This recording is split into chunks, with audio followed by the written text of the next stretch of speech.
സർക്കാരിന്റെ വാർഷികാഘോഷത്തിന്റെ ഭാഗമായിട്ടുള്ള എന്റെ കേരളം പ്രദർശന വിപണന മേള തലസ്ഥാനത്ത് ജനകീയമായി തുടരുന്നു. മേളയിലേക്ക് എത്തുന്നവരെ ആദ്യം സ്വീകരിക്കുന്നത് പിണറായി സർക്കാരിന്റെ കാലത്ത് ആദ്യ കമ്മീഷനിംഗ് നടന്ന വിഴിഞ്ഞം അന്താരാഷ്ട്ര തുറമുഖമാണ്.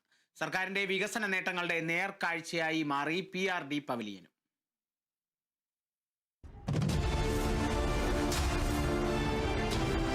നമുക്ക് അഭിമാനമായ വിഴിഞ്ഞം രാജ്യാന്തര തുറമുഖത്തിലെ മദർഷിപ്പ് നമ്മുടെ തന്നെ പ്രിയപ്പെട്ട കനകക്കുന്നിൽ നങ്കൂരമിട്ടിരിക്കുകയാണ്.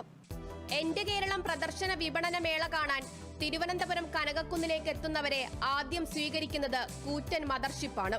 പിണറായി സർക്കാർ കാലത്ത് ആദ്യ കമ്മീഷനിംഗ് നടന്ന രാജ്യത്തിന്റെ അഭിമാനം നങ്കൂരമിട്ട വിഴിഞ്ഞം അന്താരാഷ്ട്ര തുറമുഖത്തിന്റെ പ്രതീകം.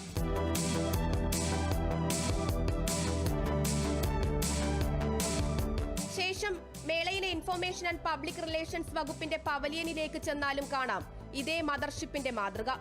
മാത്രമല്ല, മലയോര ഹൈവേ, വാട്ടർ മെട്രോ തുടങ്ങി സർക്കാർ ഉയർത്തിക്കാട്ടുന്ന അഭിമാന പദ്ധതികൾ പ്രദർശിപ്പിക്കുന്ന LED പോസ്റ്റർ ഡിസ്പ്ലേയും പോസ്റ്റർ പ്രദർശനവും ഒരുക്കിയിട്ടുണ്ട്.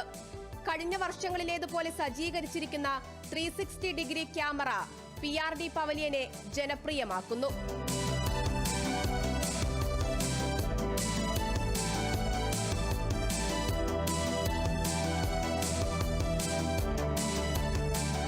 പ്രദർശനം കാണാനെത്തുന്നവർക്ക് എന്റെ കേരളം മാഗസിന്റെ മുഖചിത്രമാകാൻ അവസരമുണ്ട്. അതിനായി ടേക്ക് എ സ്നാപ്പ് പോയിന്റ് ഒരുക്കിയിട്ടുണ്ട്. ലഹരിയെ തകർക്കാമെന്ന ആശയം പ്രചരിപ്പിക്കാൻ സ്ഥാപിച്ചിരിക്കുന്ന ഗെയിം സോണും PRD പവലിയന്റെ പ്രത്യേകതകളാണ്.